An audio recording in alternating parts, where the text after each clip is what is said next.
So in the beginning, my spiritual journey, your girl was crazy. I was crazy. I'm outside in an AMG, right outside, TT, two-turn baby girl, you know me. Still with the dogs that I grew beside. All the niggas around me, high and they die. Gotta watch the time, cause it's flying right by. I'm outside in an What's up, everybody? Welcome back to my channel. Thank you for tuning in to another video produced, created, and edited by your girl, period. So if you are a new viewer, I just want to say, hey girl, hey, thank you for tuning into this video. I promise you, you're gonna love your stay here. And if you are somebody who is returning, thank you, Bestie, for coming back so we can have some girl talk. So before we even get into the video, make sure you guys are like, commenting, and subscribing because I post videos every Thursday and Sunday at 2:30 p.m. All right, now let's get into it. Okay, so this is a very impromptu, not necessarily, this one is because I really filmed this yesterday and something in my spirit was just telling me to do it again. Like, it just wasn't it. Something in my spirit didn't even want to watch the clip that I had recorded yesterday. I knew that I had to record it again. That way I can just, you know, articulate what I wanted to say better. With that being said, this video is going to be a get ready with me, and it's just going to be me talking to you guys, conversing about, you know, me starting my spiritual journey, when that happened, what led to it happening, what that kind of transformed into, because now I'm on my feminine journey. I won't touch too much on the feminine journey. I'll just talk about it here and there. But if you guys like this style of video, or you're very interested in my experience, then please feel free to like this video or leave a comment down below so that I know that you like this. Okay, so just so y'all know, I will not be telling y'all the products that I'll be using because I have plenty of videos already on my page of me doing my makeup and I use pretty much the same thing. But I'm gonna go ahead and clean up my brows off camera because I can't talk and do that at the same time. It's gonna take forever. So give me a second. Okay, now that I'm done with my brows, we can go ahead and get into the conversation at hand. So just to give you guys a little bit of information about who I am, my name is Deja McClendon. My birthday is February 25th, so you guessed it, your girl Pisces, period. I was born in Missouri. So just a little backstory of who I was before the growth, before the glow up, you know what I'm saying? Before I decided to embark on this spiritual journey, I was a girl who was literally the most worrisome, anxious person ever. I had friends in high school. I had cheerleader friends, stuff like that, but I definitely wanted to branch out and make other friends or whatever. But, you know, due to me being bullied growing up, being called a man, you know, being bullied for my skin tone and stuff like that, being called ugly, you know, I distanced myself away from people a long time ago, and I did not trust anyone. I didn't trust girls to be nice to me. I was pretty much a walking sack of insecurity, worry, anxiety, and depression and stuff, basically. So due to me having those qualities lingering on me constantly and stuff, it followed me up until college. So the same thing applied. I still was super insecure. I still was super scared, nervous to get out and meet new people. And I isolated myself from people and stuff. So people knew who I was, but people didn't know me because I didn't allow anyone to really get to know me. During my time in Mizzou, I had a series of falling outs, bad friendships, bad relationships. And to give you a little detail about the friendships, I mean, you know, the friendships I had with girls were either very one-sided, or they were super aggressive, or they were the kind of girls who enjoyed having a friend who was insecure and stuff.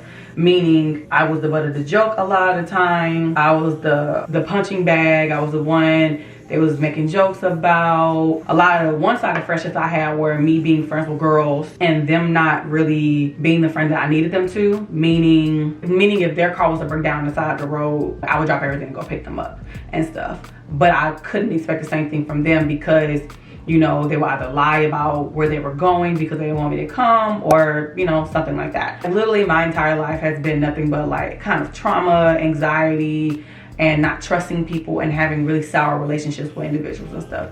Granted, I did make a few friends while I was there that did last and stuff, but we don't really communicate that much now that college is over, just because, you know, people who have jobs now, people have kids and stuff, people have businesses and stuff. So that's the only reason why those friendships aren't as strong as they used to be and stuff. I try my hardest to open up and get involved with the organizations and stuff like that, but I just couldn't let go of the fear that no one would like me, everyone would think I was weird, no one would want to be my friend, no one would know how to be a friend to me. So yeah, it led to me just kind of staying in the bubble that I was, my comfort zone, which is the same people that were bad friends to me, or people that were good friends to me and stuff, and not branching out. So then you fast forward to me graduating college and stuff, and I come back home because I lose my job, and then I get another job at Square, you know, Cash App, this thing. I got a job with them, and when the incident that shall not be named on this channel that we're kind of still going through right now, when that started to happen, your girl was a wreck. I was stressed. I stressed myself out to the point where I got extremely sick, and it manifested itself into an illness and stuff. So granted, I did get sick from, you know, the illness that shall not be named, but at the time they weren't testing people for that unless you were overseas at a point in time. And the fact that I was like so stressed from catching that, and also watching the news constantly. FYI, do not watch the news. Whenever you turn on the news, there's nothing happy that happens. There's nothing good that happens to the world. It's always chaos, destruction, disorder, and stuff that puts you in a low vibration. So of course, that's what I was doing. I was keeping up with the entire thing, stressing myself out, stressing my family out, and then it manifested itself into an illness. So I was experiencing chest pain, leg pain, headaches. It was bad. I was literally running myself into a grave, because I was literally in and out the hospital for like 3 months. Once I had found myself being in that situation, I finally decided to embark on the spiritual journey, because I was already being called to it. I was already being pushed in that direction. Over time, spirituality has really become a true tool in my arsenal that has helped me transform into the person I am today. I can honestly sit here and say that I am not that person anymore, because I decided to literally immerse myself in the culture of spirituality. So in the beginning, my spiritual journey, your girl was crazy. I was crazy. There are literally 7 steps to spirituality in your journey, and I'll put them here. So if you're somebody who's also going through your spiritual journey, you're in the beginning of it, then you know what stage you're at. I was at a place where I hated everybody. Like, I hate everybody because I finally saw the world for what it was. Man, it was crazy, because I was receiving so much information. I was learning so much that I had not learned in school, about Black individuals, and just a lot, man. It was a lot I was learning, and it was just so overwhelming that I wanted everyone else to know about it too, so we can finally change the world. You know what I'm saying? Like, be one big happy family or whatever. And no one was listening, no one cared and stuff, and that infuriated me so much, because all I wanted was to make the world a better place. But along my journey, I ended up becoming friends with a few girls, and they helped me realize that you can't force anyone to wear the glasses that you decide to pick up. So what helped me reach like this state of bliss, this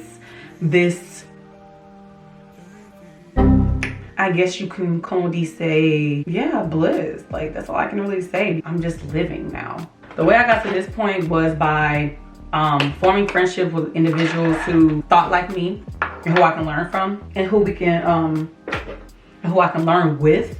That really did help me. And it didn't hurt that I had such understanding and supportive friends and families, because while I was going through like this manic state of I'm in, I'm out, I'm not here, the disassociation that I was also experiencing, like I wasn't able to connect with people at a point in time, because everything that came out of someone's mouth was stupid to me. Like, it just didn't matter and stuff. So that also helped me reach a state of bliss, because they were always there and always, you know, supported me and stuff, and just wanted me to, you know, be happy and stuff. So another thing that helped me was spiritual practices and stuff. And disclaimer, I am not a witch. I am not like demonic. You know, the things that I did were not demonic, satanic, or anything like that. These were rituals and practices done to help me reach a state of bliss, and to help me finally release. As I told you guys before, I was having a lot of pain. It was mostly on the right side of my head. I would get inflamed headaches, and then the right side of my body, so arms and legs, was pins and needles and numbing and stuff like that. That's what I was experiencing. And I decided to go and get a Reiki done. And I promise you, when I sat down, I literally said 4 words to her. I laid down on the table. She came back 15 minutes later, did her thing. And then she told me that the left side of my body was blocked. And I was blown away because she had no idea that I was even experiencing what I was going through and stuff. And she recommended that I tune into my feminine side. So if you don't know, your right side is your masculine side. It's where you store your masculine energy. And your left side is your receiving side, is your feminine side. That's what helped me begin my feminine journey, because at that moment I finally knew how important it was for me to change how I was taking care of myself. I did the Reikis, I did spiritual baths, which were feminine baths and stuff, so I can tend to my feminine side. And I crap you not, once I started really tending to my feminine side, you know, the pain and the numbing and everything that I was experiencing definitely did subside. I tried to work with another spiritual practice that I did, which is pretty much giving yourself therapy. You're journaling, you're writing down, you're meditating, and you're talking to yourself about what you experienced, what you went through. I also started meditating. I did mantra affirmations and stuff. Moon work, which is, you know, you going out in a full moon and doing a ritual. And my rituals were very minuscule, minor and stuff. You know, I would take bay leaves and write things on there that I wanted to release. You know, journal what I want the new quarter to bring me and stuff like that. And the last thing that I decided to do, I did tarot readings and stuff. I would go get them done by the same woman who did my Reiki, because I only trust a certain type of person to do it. And so I started practicing myself. I got a tarot deck and I still have it. I cleansed each and every card before I started using it. And I would give myself readings if I ever felt off or feel like I needed guidance or whatever. But now I don't really do it as much anymore, only because my connection to source and my connection to my ancestors, spirit guides, archangels, you know, or angels in general, my connection with them is so strong that now that if I ask them to give me a sign, they won't be shy with the message. My connection with them is so freaking strong that I can ask them anything and they will literally send me the message either through my tarot deck, while I'm scrolling on TikTok or Instagram, or through people or angel numbers and stuff. Is wild, honestly. So yeah, those are the things that brought me to the state of bliss, brought me to the state of alignment and being more centered and grounded, I should say. My journey has only been going on since 2019. Yeah, when everything started, that's when my spiritual journey started and stuff. So I'm 2 years in now. Or I will be in 2022. My spiritual journey has not been long like a lot of other people that you see on this platform and stuff like that, but it is mine, and I am super grateful that I got to experience, and that I'm still experiencing all the things that I am. I don't even know what type of person I would be to this day if I wasn't led to this path. The changes that my spiritual journey has brought me was a change in my attitude. You know, like I told you before, I was a very anxious and depressed person. So I no longer am anxious. I'm no longer anxious for the future. I'm no longer anxious to meet new people or to give them a chance at being my friend and stuff. My spiritual journey has led me to femininity. It has led me to understand how important it is for femininity and for women to possess that, who choose to possess it. I'm not forcing anything on anybody. But if you're someone who resonates with it and associates themselves with femininity, then I will honestly say it's your duty to continue to spread that and continue to teach people, because we don't have too many people in our community who understand that kind of work or understand how powerful it is. Because I was a person who thought femininity was weak. I thought it was weak to be feminine. I thought being a woman was weak. And that's what led to me, you know, harboring so much anger with myself and other people. But the way I view myself as a feminine woman. I view myself as a woman that's here to teach, that is here to learn, that is here to influence the masses to be their best authentic self. And for women who choose to be feminine, for them to be feminine. And again, if you guys want to know anything about my feminine journey, how I started, why I really started, what it's been like for me and stuff, and what I changed about myself, then please feel free again to like this video or leave a comment in the comment section below to let me know that you would like a video about how I went from being a secondary character in my own life to being that bitch, to being that main character, period. And I did it all through femininity, me owning my femininity and stuff.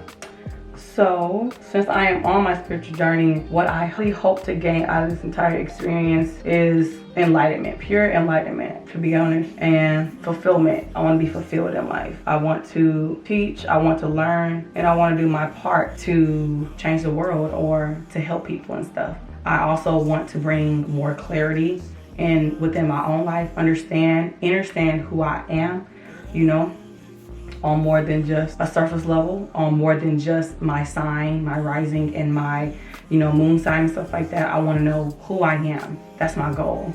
And just so you guys know, the lashes that I will be using today are from my brand, Remembrance Collection. This is in the style Sensual Storm. It is a dramatic and fluffy lash, and yeah, man, that's me. That's really all I have to say on the matter. I'm happy I started this journey. I'm happy I started my spiritual journey and decided to, you know, really put in the work to understand myself and understand the world around me. That way I can best set myself up for success. I will honestly say the only struggle I had with my spiritual journey is coming to reality about who I am as a person. You know, my faults, my toxic traits, and where that came from, because I realized during my spiritual journey that a lot of my issues that I have deal with or are related to my codependency issues, insecurities, all that kind of stuff. So I had to face those. So I had to heal those, figure out where those came from. And a lot of times when you're going through this journey and you find things about yourself that you don't like or that is self-deprecating or destructive and stuff, it's not gonna heal. It's not gonna change as quickly as you may think it will. Some trauma that you've been having all your entire life, for majority of your life and stuff, may take just as long to heal from. Another issue I faced during my spiritual journey, or that I am facing, is detachment.